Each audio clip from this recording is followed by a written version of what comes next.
السلام علیکم ورحمۃ اللہ وبرکاتہ۔ بسم اللہ الرحمن الرحیم وبہ نستعین۔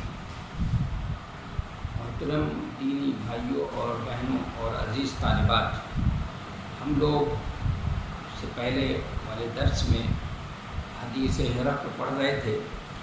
اور حدیث ہرقل کا وہ حصہ پڑھ رہے تھے جو ہرقل جو ہے اپنے اس نے ابو سفیان سے نبی صلی اللہ علیہ وسلم کے بارے میں سوالات کیے تھے اس نے، اور پھر ان سوالوں کا جواب دیا تھا ابو سفیان، تو بعد میں رضی اللہ عنہ ہوئے، اور اس کے بعد اس نے ابو ہرقل نے اس پہ تبصرہ کیا، وہی تبصرے والا حصہ ہم لوگ پڑھ رہے تھے۔ تو اس نے کہا تھا دوسرے کہ سألتک هل قال احد منکم هذا القول، کہ میں نے آپ سے یہ سوال کیا تھا کہ کیا تم میں سے کسی شخص نے اس طرح کا پہلے دعویٰ کیا ہے؟ فذکرت اللہ، تم نے یہ بتایا کہ نہیں، دعویٰ اس طرح کا کبھی بھی مکہ مکرمہ کے اندر کبھی بھی کسی نے اس طرح کا کوئی دعویٰ نہیں کیا۔ قل تو اس پہ تبصرہ کرتے ہوئے وہ کہتا ہے لو کان احد قال هذا القول قبلہ، اگر اس سے پہلے کوئی شخص اس طرح کا دعویٰ کیے ہوتا، لقلت رجل یأتسی بقول قیل قبلہ، تو میں یہ کہتا کہ ایک ایسا شخص ہے جو اس سے پہلے جو بات کہی گئی ہے اسی کی پیروی کر رہا ہے، اسی کے نقش قدم پہ چل رہا ہے۔ یعنی لوگوں میں عزت اور شہرت حاصل کرنے کا ایک طریقہ ہے کہ اس طرح جھوٹا دعویٰ کر دو، دعویٰ کر کے اس طرح سے حاصل کر لو، یہ بھی اسی انداز پہ شہرت اور عزت حاصل کرنا چاہتا ہے۔ اس کے بعد اس نے کہا کہ وَسَأَلْتُكَ هَلْ كَانَ مِنْ آبَائِهِمْ مِنْ مَلِكٍ، کہ میں نے تم سے یہ سوال کیا تھا کہ کیا ان کے آباء و اجداد میں کوئی بادشاہ رہا ہے، یعنی ان کے گھر کے اندر ان کے خاندان میں سیادت اور قیادت رہی ہے، ان کے گھر کے لوگ بادشاہ ہوئے ہیں، سردار ہوئے ہیں، بادشاہ ہوئے۔ فذکرت اللہ، کہ نہیں، تم نے بتایا کہ نہیں، کوئی بادشاہ نہیں ہوا ان کے گھر میں۔ فقلت، اس پہ تبصرہ کرتے ہوئے کہتا ہے، بہت ہی عالمانہ اور فاضلانہ تبصرہ اس کا ہے، فلو کان من آبائهم من ملک قلت رجل یطلب ملکا بھی، کہتا ہے اگر ان کے باپ دادا میں کوئی بادشاہ ہوا ہوتا تو میں کہتا کہ رجل یطلب ملکا بھی، کہ ایسا شخص ہے جو اپنے باپ کے کھوئے ہوئے اقتدار کو حاصل کرنا چاہتا ہے، اس لیے کہ یہ سیاسی بات ہے کہ جس قوم اور جس خاندان کے اندر اقتدار ہوتا ہے، بادشاہت ہوتی ہے، اور وہ بادشاہت اگر کسی وجہ سے چلی جائے اور ان سے کوئی اقتدار چھن جائے تو وہ مختلف بہانے سے، مختلف ہیلے سے، مختلف تدبیروں کے ذریعے اس اقتدار کو دوبارہ حاصل کرنا چاہتا ہے۔ یہ کہہ رہا ہے کہ اگر کوئی بادشاہ ہوتا ان کے آباء و اجداد میں تو میں یہ سمجھتا کہ یہ اپنے باپ دادا کے کھوئے ہوئے اقتدار کو، اسی اقتدار کو حاصل کرنے کے لیے یہ طریقہ اس نے اپنایا ہے کہ اس نبوت کا دعویٰ کر رہا ہے، اور دعویٰ کرنے کے ذریعے سے اسی اقتدار کو، کھوئے ہوئے اقتدار کو حاصل کرنا ہے،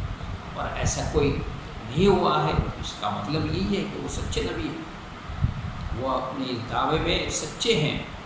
جھوٹا دعویٰ نہیں کر رہے، کیونکہ ایسی کوئی بات نہیں ہے جیسا کہ تم کہہ رہے ہو۔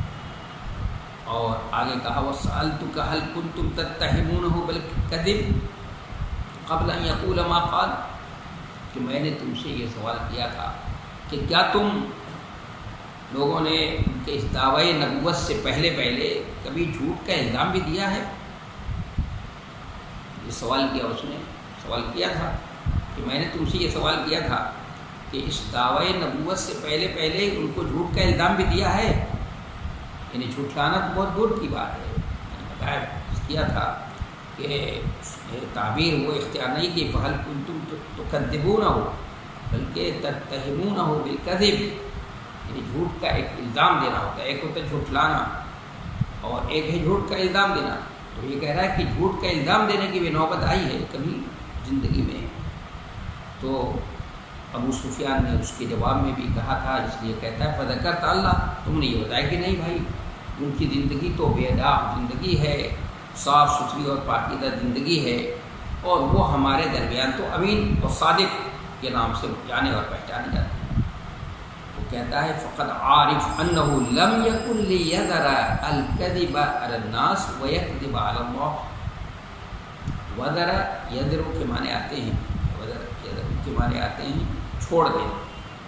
فقد عارف تو میں یہ سمجھ گیا، مجھے یقین ہو گیا، یہ بات پائے یقین تک، پائے ثبوت تک پہنچ گئی، میں سمجھ گیا انہ لم یکن لیذر الکذب علی الناس، میں یہ سمجھ گیا کہ جو شخص لوگوں کے سامنے جھوٹ بولنے کو چھوڑے رکھے، جو لوگوں کے سامنے جھوٹ بولنے سے گریز کرتا ہے، پرہیز کرتا ہے، ویکذب علی اللہ، وہ اتنا بڑا تومار باندھ لے اور اتنا بے باک ہو جائے کہ وہ اللہ پر جھوٹ بول لے، کہ اللہ پر بہتان باندھے، ایسا نہیں ہو سکتا۔ یعنی جو شخص اس قدر احتیاط سے کام لیتا ہو، اس کی زندگی اس قدر احتیاطوں والی زندگی ہو، بے داغ زندگی ہو، جو لوگوں کے سامنے جھوٹ بولنے سے بچتا ہے، پرہیز کرتا ہے، تو وہ اللہ کے سامنے، اللہ کے سلسلے میں اس طرح کی کہ وہ افطرا پردازی اور اس طرح کا تمہار باندھے اور جھوٹ بولے اور کہے کہ اللہ نے مجھے مبعوث کیا ہے، مجھے بھیجا ہے، اور جھوٹا دعویٰ کر بیٹھے۔ اس لیے کہ جو نبی ہوتا ہے وہ اللہ کا فرستادہ ہوتا ہے، تو اللہ جس کو اپنا فرستادہ بناتا ہے، وہ جو ذمہ داری دیتا ہے، وہ ذمہ داری کے بارے میں پھر اس سے باس پرس بھی کرتا ہے۔ اگر ذمہ داری صحیح نہیں ادا کی ہے تو اس سے باس پرس ہوگی، اور اگر صحیح ادا کی ہے تو اس کا اجر و ثواب اللہ تبارک و تعالیٰ بہتر سے بہتر عطا فرماتا ہے۔ اس لیے کہتا ہے کہ نہیں، ایسا نہیں ہو سکتا۔ جو شخص لوگوں سے جھوٹ نہیں بولتا، اس کو ناپسند نہیں کرتا، اس کو ناپسند کرتا ہے لوگوں کے سامنے جھوٹ بولنے سے، اور غلط بیانی نہیں کرتا، کیونکہ عربوں کی خصوصیت بھی تھی۔ عرب یہ زمانے جاہلیت میں بہت سی اچھی چیزیں ان کے اندر تھیں، ان میں سے ایک بات یہ بھی تھی کہ وہ بے کم و کاس بات کہتے تھے، جھوٹ کو ناپسند کرتے تھے، یعنی ان کے اس جاہلی سماج کے اندر جھوٹ کو بھی ناپسند اور ناگوار سمجھا جاتا تھا، برا سمجھا جاتا تھا۔ تو یہ کہہ رہا ہے کہ اگر لوگوں سے جھوٹ بولنے کو ترک کر رہے ہیں، چھوڑ دے رہے ہیں، اور اس میں بہت احتیاط سے کام لے رہے ہیں، تو اتنے بے باک نہیں ہو سکتے وہ کہ اللہ تبارک و تعالیٰ پر اس طرح پردازی کریں، اور اللہ تبارک و تعالیٰ ہم نے اتنا بڑا تمہار بات دیں اور جھوٹ بولیں، ایسا ممکن نہیں ہے۔ اس لیے وہ جھوٹے نبی نہیں ہو سکتے، بالکل سچے نبی ہیں۔ یہ اپنے توثیق کرتے ہوئے چل رہا ہے تک۔ اس کے بعد اس نے کہا وہ سألتک اشراف الناس اتبعوہ ام ضعفاؤہ، کہ میں نے تم سے یہ پوچھا تھا، سوال کیا تھا کہ شریف لوگ ان کی پیروی کرتے ہیں یا کمزور لوگ کرتے ہیں؟ فذکرت ان ضعفاؤہم اتبعوہ، تو تم نے یہ بتایا کہ کمزور لوگوں کی پیروی، یعنی اکثریت جو ہے وہ کمزور لوگوں کی ہے۔ میں نے اس کی وضاحت اس سے پہلے کر دی تھی۔ وہم اتباع، اس پہ تبصرہ کرتے ہوئے کہتا ہے وہم اتباع الرسل، اور انبیاء کے پیروکار، تبعون کی جمع ہے اتباع، کے معنی ہوتے ہیں پیروکار، کہ انبیاء کے پیروکار کمزور لوگ ہی ہوتے ہیں۔ یعنی انبیاء کے اولین مخاطب تو قوم کے سربراہ ہوتے ہیں، قوم کے سردار ہوتے ہیں، اور سربراہ لوگوں ہی کو انبیاء کرام اولین مخاطب کرتے ہیں، لیکن وہ سربراہ لوگ، وہ سربراہ لوگ، قوم کے سردار، ان کی دعوتوں کو، دعوت پہ کو غور سے نہیں سنتے، اس پہ توجہ نہیں دیتے، بلکہ ناک پر اڑا دیتے ہیں۔ جیسے حضرت موسیٰ علیہ السلام نے فرعون کے سامنے جا کر یہ دعوت، دین کی دعوت رکھی، تو اس نے کہا اچھا یہ ابھی ہمارے درمیان، ہمارے گھر کا تو پروردہ ہے، اور یہ ہے، اور یہ آیا ہم کو جو ہے یہ کرنے کے لیے، بتانے کے لیے کہ رب جو ہے رب السماوات، ہمارا رب رب السماوات والارض ہے، یعنی میرے علاوہ بھی کوئی رب ہو سکتا ہے۔ اس بات کو اس نے مذاق میں اس بات کو جو ہے اڑا دیا۔ تو اس طرح وہ جو قوم کے سردار ہوتے ہیں، قوم کے سربراہ لوگ ہوتے ہیں، کیونکہ وہ مختلف بیڑیوں میں جکڑے ہوتے ہیں، اور ان کے اندر نخوت ہوتی ہے، غرور ہوتا ہے، وہ اس لیے،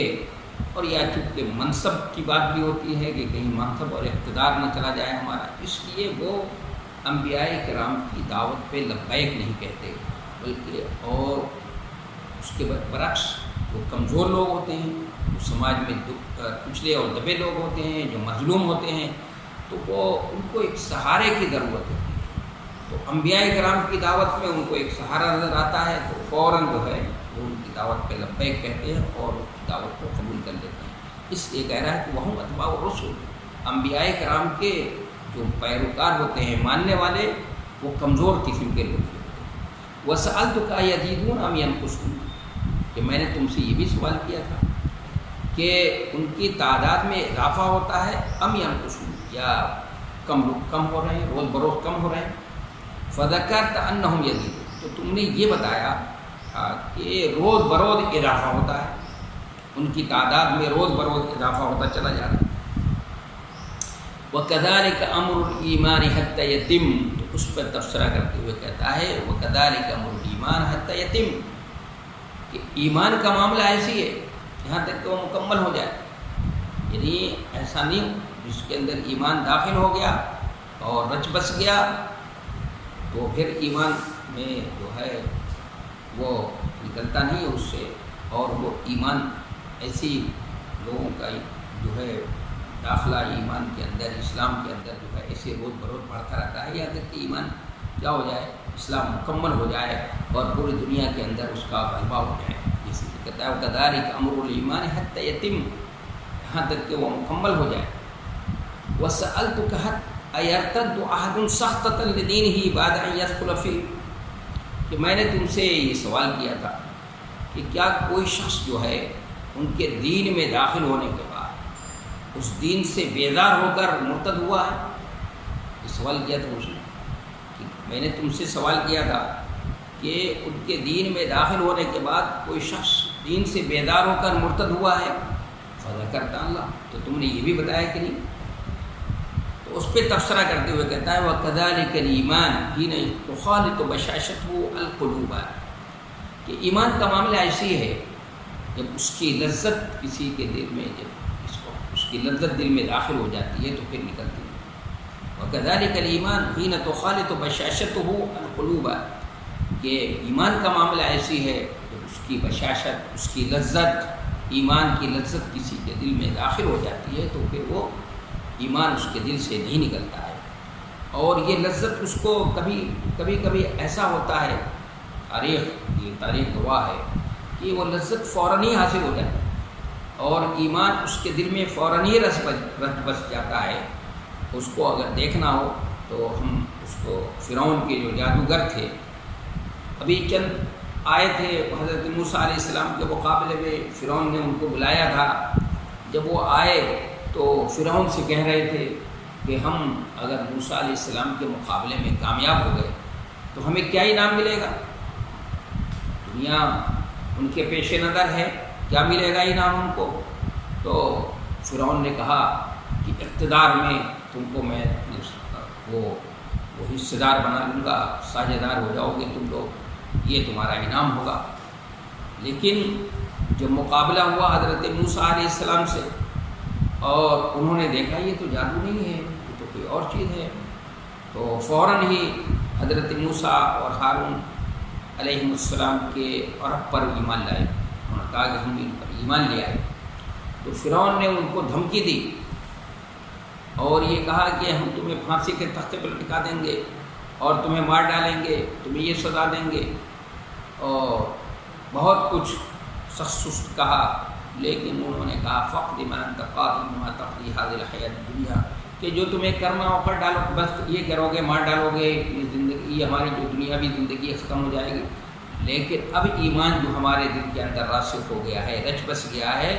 وہ نکل نہیں سکتا۔ دیکھا چند لمحے میں ایمان کیا ہو گیا؟ رچ بس گیا اور راسخ ہو گیا۔ اب وہ جو ہے یہ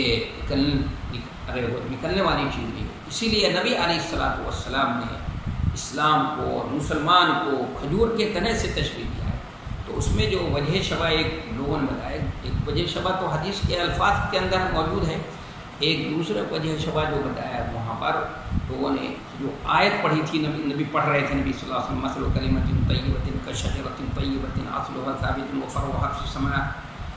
اس سے آیت سے جو مستنبط کیا کہ جو کھجور کا تنا ہوتا ہے وہ اس کی جڑیں بہت اندر کو ہوتی ہیں، بہت گہرائی لیے ہوتی ہیں، اس کو اکھاڑنا مشکل ہوتا ہے۔ تو اسی طرح ایمان کو بھی تشبیہ دے کر آپ صلی اللہ علیہ وسلم نے فرمایا ایمان کا معاملہ بھی ایسی ہوتا ہے کہ جب وہ دل میں رچ بس جاتا ہے تو اس کو نکالنا بہت مشکل ہو جاتا ہے، بہت ہی مشکل ہو جاتا ہے۔ اسی طرح بنی اسرائیل کے بچے کا واقعہ ہے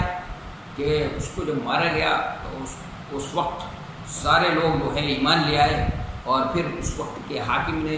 ان کو دھمکی دی کہ ہم ان کو آگ میں ڈال دیں گے، جلا دیں گے، حدود کا وہ جو واقعہ ہے۔ تو انہوں نے کہا ٹھیک ہے میں آگ میں ڈال دوں۔ ان کے اندر بھی ایمان جو ہے تھوڑی دیر کے اندر کیا ہو گیا، رچ بس جاتا ہے۔ لیکن کبھی ایسا ہوتا ہے کہ تھوڑا آہستہ آہستہ آہستہ آہستہ ایمان جو ہے دل کے اندر رچ بس جاتا ہے، راسخ ہو جاتا ہے، تو پھر اس کے بعد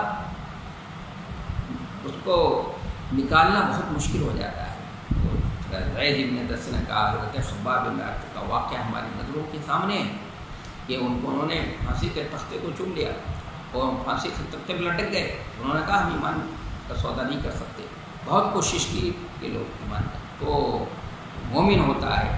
وہ اس طرح کا ایمان کا سودا نہیں کرتا۔ اور ہمارے اس ملک کے اندر بھی جو انگریزوں کے دور میں بہت سے علماء جو ہے پھانسی کے تختے پہ لٹک گئے اور انہوں نے پھانسی کے تختے کو چوم لیا، لیکن ایمان کا سودا نہیں کیا۔ بہت سے لوگوں کو آگوں میں ڈال دیا گیا، اور ابھی ہمارے سامنے اخوانیوں کی تاریخ ہے کہ ان کے ساتھ کیسے کیسے مظالم ہو رہے ہیں، کیسے کیسے کس انداز سے ان کو ستایا جا رہا ہے۔ کبھی کبھی کوئی رپورٹیں آ جاتی ہیں مجتمع کے اندر جس سے اندازہ ہوتا ہے کہ کس انداز سے جو ہے ان کو ستایا جا رہا ہے، لیکن ان کے ایمان کے اندر ذرا بھی لغزش نہیں، ان کے پائے استقلال میں ذرا بھی لغزش اور جنبش نہیں پیدا ہوتی۔ تو کذالک الایمان ہی نہ تو خالط و بشاشت و القلوب، کہ ایمان کا معاملہ یہی کہہ رہا ہے کہ ایمان کا معاملہ یہ ہوتا ہے جب اس کی لذت اور یہ دلوں کے اندر داخل ہو جاتی ہے تو پھر ایمان نکلتا نہیں ہے۔ وَسَأَلْتُكَ هَلْ يَغْدِرُ، کہ میں نے تم سے یہ سوال کیا تھا کہ کیا وہ عہد شکنی کرتے ہیں، فذکرت اللہ، تم نے یہ بتایا کہ نہیں وہ عہد شکنی نہیں کرتے۔ وَكَذَلِكَ الرُّسُلُ لَا تَغْدِرُ، تو اس پہ تبصرہ کرتے ہوئے کہتا ہے کہ اسی طرح انبیاء کرام عہد شکنی نہیں کرتے، وہ تو عہد کے پابند ہوتے ہیں، عہد کے وعدے کے بڑے پکے ہوتے ہیں اور عہد کا بڑا پاس و لحاظ کرتے ہیں۔ یہ ابو ہرقل نے جو سوال کیا تھا نبی صلی اللہ علیہ وسلم کی تحقیق کے سلسلے میں، اس پہ اس نے اپنا یہ تبصرہ اور اس میں تبصرہ سنا دیا۔ یہاں پر آگے جو ہے تعلیمات کے بارے میں ہے، آپ کے تعلیمات کے اوپر تبصرہ ہے۔ ایک بیچ میں ایک بات رہ گئی، جبکہ اس نے یہ بھی سوال کیا تھا کہ فَكَيْفَ كَانَ قِتَالُكُمْ فَهَلْ قَاتَلْتُمُوهُ، کہ کیا تم نے ان سے جنگ کی ہے؟ تو تم نے بتایا تھا کہ میں نے سوال تم سے کیا تھا کہ کیا تم نے ان سے جنگ کی، تو تم نے بتایا کہ ہاں جنگ ہوئی ہے، تو رزلٹ معلوم کیا تھا اس نے، تو انہوں نے کہا رزلٹ جو ہے برابر سرابر کا معاملہ ہوا، کبھی وہ کامیاب ہو جاتے ہیں کبھی ہم کامیاب ہوتے ہیں۔ تو اس پہ یہاں پر تذکرہ اس فقرے پر یا اس سوال کے اس جز پہ جو ہے یہاں پر تبصرہ موجود نہیں ہے، لیکن کتاب الجہاد کے اندر یہی روایت موجود ہے، بخاری کتاب الجہاد میں موجود ہے، وہاں پر اس پہ تبصرہ موجود ہے، وہاں پر ہرقل نے اس پہ تبصرہ کیا ہے، اور یہاں پر جو روایت ہے ہمارے سامنے اس میں یہ پورا نہیں ہے، اس لیے وہ سمجھ لینا چاہیے کہ یہ سوال کیا تھا تو اس پہ تبصرہ کرتے ہوئے اس نے یہ کہا تھا کہ وَكَذَلِكَ الرُّسُلُ تُبْتَلَىٰ وَالْعَاقِبَةُ لِلْمُتَّقِينَ، کہ انبیاء کرام کو اسی طرح آزمایا جاتا ہے، یعنی کبھی وہ کامیاب ہوتے ہیں اور کبھی ناکام بھی ہو جاتے ہیں، ناکامیوں کا سامنا بھی کرنا پڑتا ہے۔ تو کذالک الرسل تبتلیٰ، اسی طرح انبیاء کرام کو آزمایا جاتا ہے، آزماتا ہے اللہ تبارک و تعالیٰ، اور ان بھٹیوں سے ان بھٹیوں سے گزارنے کے بعد آگے کہتا ہے والعاقبۃ للمتقین، لیکن اے ابو سفیان یہ بھی سن لو، انجام کار متقیوں کے لیے ہوتا ہے، یعنی وہ کامیابی انہی کو ملے گی، ناکامی اور نامرادی تمہارا حصہ ہوگا، کامیاب وہی ہوں گے کیونکہ حق پر ہیں، اللہ سے ڈرنے والے ہیں، اللہ سے ڈر کر لرزاں اور ترساں زندگی گزارنے والے ہیں۔ اسی طرح کی بات حضرت موسیٰ علیہ السلام نے بھی جب ان کی قوم یعنی فرعون نے ان کی قوم کو تباہ و برباد کرنے کا ایک منصوبہ بنایا تھا، کہ دوبارہ منصوبہ بنایا تھا جو وہ جادوگروں کے مقابلے میں اس کی جب جگہسائی ہوئی تھی، ذلت و رسوائی ہوئی، تو اس کے بعد اس نے اس کو ختم کرنے، اس جگہسائی کو اور اس ذلت و رسوائی کو ختم کرنے کے لیے ایک منصوبہ بنایا تھا کہ بچوں کو ذبح کر دینا اور بچیوں کو چھوڑ دینا، عورتوں کو زندہ رکھنا۔ تو اس موقع پر حضرت موسیٰ علیہ السلام نے تقریر کی تھی اپنے قوم کے سامنے، تو قرآن نے ان کی تقریر تو ساری نقل نہیں کی ہے، لیکن قرآن نے اس تقریر کے نکات نقل کیے ہیں کہ حضرت موسیٰ علیہ السلام نے اس موقع پر بھی فرمایا تھا، اس موقع فرمایا استعینوا باللہ واصبروا، اور کہا تھا ان الارض للہ یورثها من یشاء من عبادہ والعاقبۃ للمتقین، کہ انجام کار متقین کے لیے ہوتا ہے۔ انہوں نے بھی پانچویں بات جو کہی تھی والعاقبۃ للمتقین، تو اس نے بھی تبصرہ کرتے ہوئے یہ بتایا کہ بھائی ٹھیک ہے، کبھی تم کامیاب ہو جاتے ہو، کبھی وہ کبھی تم کامیاب ہوتے ہو، کبھی وہ کامیاب ہوتے ہیں، کبھی تم ناکام ہوتے ہو، کبھی وہ ناکام ہوتے ہیں، یہ آزمائش کا دور ہوتا ہے۔ انبیاء کرام کو اللہ تعالیٰ آزماتا ہے، بچوں سے گزارتا ہے، پھر لیکن انجام کار جو ہے وہ انہیں کے ساتھ ہوگا، یعنی کامیاب وہی ہوں گے۔ اور تاریخ گواہ ہے کہ جناب نبی کریم صلی اللہ علیہ وسلم کو ان کے مقابلے میں کامیابی ملی، اور سن 8 ہجری میں مکہ جو ہے بغیر کسی خون خرابے کے زیادہ تباہی بھی ہوئی، خون خرابہ بھی نہیں ہوا، تھوڑی سی جھڑپ کے ساتھ مکہ جو ہے کیا ہوا، فتح ہو گیا۔ اس کے بعد کہتا ہے وَسَأَلْتُكَ بِمَا يَأْمُرُكُمْ، کہ میں نے تم سے یہ سوال کیا تھا کہ ان کی تعلیمات کیا ہیں، وہ تمہیں کس چیز کا حکم دیتے ہیں۔ وَذَكَرْتَ أَنَّهُ يَأْمُرُكُمْ أَن تَعْبُدُوا اللَّهَ وَلَا تُشْرِكُوا بِهِ شَيْئًا وَيَنْهَاكُمْ عَنْ عِبَادَةِ الْأَوْثَانِ، تم نے یہ بتایا کہ انہو یامرکم، کہ وہ تمہیں حکم دیتے ہیں،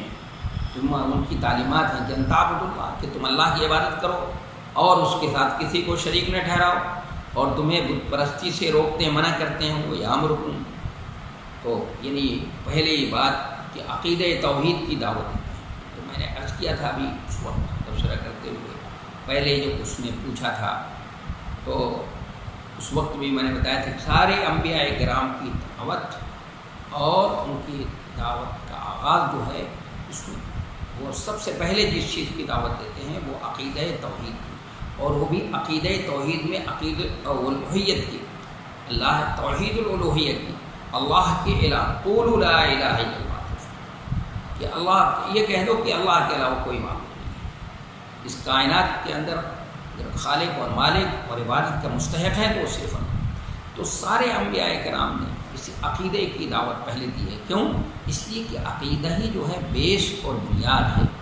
وہ عقیدوں کی بھی بنیاد بیس اور بنیاد ہے، اور ساری عبادات کی بیس اور بنیاد بھی ہے، یہ بہت بنیادی چیز ہے۔ اس لیے سارے مذاہب کے اندر جتنے بھی آسمانی مذاہب ہیں ان کے اندر ہم انبیاء کرام کی تاریخ کو ملتی ہے، تو اس میں یہی بات ملتی ہے کہ انہوں نے اپنی دعوت کا آغاز جو ہے الوہیت سے، توحید الوہیت سے کیا ہے، اس لیے اس کو توحید قصد و طلب بھی کہا جاتا ہے۔ اور نبی علیہ السلام نے بھی اسی لیے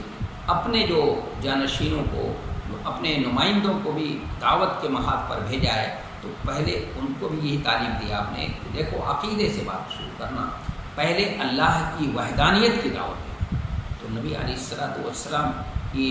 تعلیمات کا لباب اور خلاصہ بھی کیا تھا،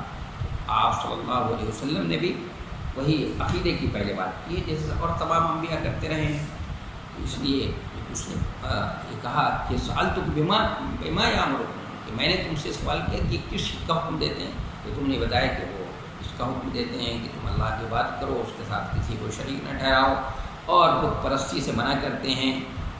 اور کس کا حکم دیتے ہیں وَيَأْمُرُكُمْ بِالصَّلَاةِ، تمہیں نماز پڑھنے کا حکم دیتے ہیں، نماز کا حکم دیتے ہیں، خود بھی پڑھتے ہیں اور تم کو بھی حکم دیتے ہیں نماز پڑھنے کا، اس لیے کہ نماز جو ہے وہ اس دین اسلام کے اندر اگر دیکھا جائے صحیح معنوں میں تو اس کی حیثیت جو ہے اگر بہت گہرائی سے اس سے دین اسلام کے اندر یعنی عقیدہ توحید کے بعد یہ نماز اس کی حیثیت یہ ہے کہ جو اسلام کی جو بنیاد ہے اس بات کی طرف اشارہ ہے اس میں نماز سے اشارہ ہوتا ہے کہ جو انسان کا مقصد تخلیق ہے، انسان کو اللہ نے جس مقصد کے لیے پیدا کیا ہے دنیا میں، اس کا لب لباب اور اس کا عطر اور خلاصہ جو ہے اس کے اندر آ جاتا ہے کہ وہ تمہیں نماز کا حکم دیتے ہیں، وصدق اور سچ بولنے کا حکم دیتے ہیں، خود بھی بولتے ہیں اور سچ بات بولنے کا حکم دیتے ہیں، والعفاف اور پاک دامنی کا حکم دیتے ہیں، خود بھی پاک دامن ہے اور پاک دامنی کا حکم دیتے ہیں۔ تو اس طرح اگر دیکھا جائے تو ابو سفیان نے نبی علیہ السلام کی تمام یعنی ہمہ پہلو آپ صلی اللہ علیہ وسلم کی تعریف کر دی ہے، یعنی آپ صلی اللہ علیہ وسلم کے اعلیٰ اخلاق اور تمام نبی صلی اللہ علیہ وسلم کی تمام خوبیوں کا ابو سفیان نے یہاں پر کیا کیا ہے، تذکرہ کر دیا ہے۔ اس لیے کہ انسان کے اندر جو خوبی ہوتی ہے وہ دو طرح کی خوبی ہوتی ہے، ایک تو قولی ہوتی ہے یا عملی ہوتی ہے۔ تو قولی خوبی یہ ہے، انسان کے اندر قولی خوبی یہ ہوتی ہے کہ اس کی زبان سے نکلے ہوئے بول پر کسی کو یہ جرأت نہ ہو، کسی کو ہمت نہ ہو کہ اس پہ گرفت کر سکے۔ تو آپ صلی اللہ علیہ وسلم کے بارے میں ابو سفیان نے یہ بتایا کہ وہ سچ بولنے کا حکم دیتے ہیں، بھائی سچوں کے سچے ہیں، وہ سچ بولتے بھی ہیں اور سچ بات کہتے ہیں، یعنی کسی کو ہمت نہیں ہے کہ ان کی زبان مبارک سے نکلے وہ بول پر کیا کرے، وہ گرفت کر سکے، گرفت کرنے کی کسی کی ہمت نہیں ہے۔ تو گویا اس آپ کے قولی خوبی کا جو ہے اعتراف کر، اور ایک ابو سفیان اعتراف کر رہے ہیں، نبی علیہ السلام کی اس خوبی کا اعتراف کیا تھا جب انہوں نے بتایا تھا آپ کی تعلیمات کا، تب بھی کیا تھا، اور یہاں پر یہاں پر جب تبصرہ کے موقع پر آیا تو بھی اس نے بھی تذکرہ کیا۔ تو ایک عالم وہ بھی دشمن ہے ہرقل، اس کے سامنے اب ابو سفیان جو بعد میں رضی اللہ عنہ ہوئے، نبی صلی اللہ علیہ وسلم کی اس قولی خوبی کا جو ہے انہوں نے اعتراف کیا۔ اور دوسری خوبی انسان کے اندر ہوتی ہے عملی، اور اس کے تین پہلو ہوتے ہیں۔ عملی جو خوبی ہوتی ہے انسان کے اندر، جو خوبی پائی جاتی ہے، وہ اس کے تین پہلو ہوتے ہیں۔ پہلا پہلو تو اس کا یہ ہوتا ہے کہ اس شخص کا اللہ سے کیسا ربط ہے، کیسا تعلق ہے، اور دوسرے اللہ کے بندوں سے کیسا تعلق ہے اس کا، اور تیسرے خود اس کے اپنی ذات سے کیسا تعلق ہے۔ تو اس کا بھی اعتراف کیا یہاں پر، تو اس میں تو نہیں ہے جب تفسیر میں، پہلے والے میں یہ ہے کہ دیکھیے اس کا تذکرہ ہے، نماز کا تذکرہ یہاں پر بھی ہے، اس میں پہلے والے میں بھی ہے۔ تو نماز کا حکم دیتے ہیں وہ، یعنی نماز خود بھی پڑھتے ہیں اور اپنے ماننے والوں کو بھی نماز پڑھنے کا حکم دیتے ہیں۔ تو نماز سے جو ہے بندے اور اللہ کا جو ربط اور تعلق ہے، وہ تعلق کا پتہ چلتا ہے اس سے، اس نماز سے، کہ اس بندے کا، اس شخص کا اللہ سے کتنا گہرا تعلق ہے۔ اس لیے کہ یہ اللہ سے تعلق کو اور اس کے ربط کا جو تعلق ربط ہے، اس تعلق کو ظاہر جاننے کا اور معلوم کرنے کا بہترین ذریعہ ہے۔ جتنا زیادہ گہرا تعلق ہوگا اتنی ہی خشوع اور خضوع کے ساتھ وہ اس کی عبادت کرے گا، اللہ کے سامنے جو ہے وہ اپنے جبین نیاز کو جو ہے سجدوں میں خم کر دے گا، اور اللہ کے سامنے وہ اس سامنے روئے گا، گڑ گڑائے گا، جو ہے کھڑے ہو کر اللہ کے سامنے اپنی کمائیگی کا، اپنی بے چارگی کا، لاچاری کا اظہار کرے گا۔ تو یہ نماز بھی پڑھتے ہیں، نماز خود بھی پڑھتے ہیں، اپنے ماننے والوں کو بھی پڑھنے کا حکم دیتے ہیں، یعنی اللہ سے ان کا بہت گہرا تعلق ہے، بہت ہی غیر معمولی تعلق ہے، اس کا اظہار کر دیا۔ اور دوسرے کہ اللہ کے بندوں سے ان کا جو ہے،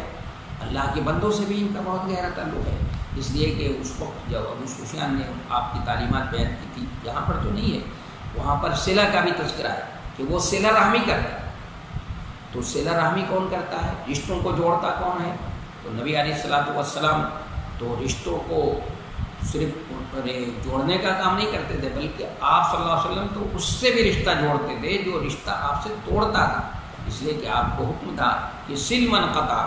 کہ اس سے بھی رشتہ جوڑیے جو آپ سے رشتہ توڑے، اس لیے کہ وصایا تسعہ جو ہیں اس میں ہے کہ ان اصل من قطعنی، کہ میرے رب نے مجھے یہ وصیت کی ہے، مجھے تاکیدی حکم دیا ہے کہ میں اس سے رشتہ توڑوں جو رشتہ مجھ سے توڑتا ہے۔ تو صحیح معنوں میں مکے والوں نے آپ سے رشتہ توڑا، آپ نے ان سے رشتہ جوڑ کر دکھایا، اور طائف کے لوگوں نے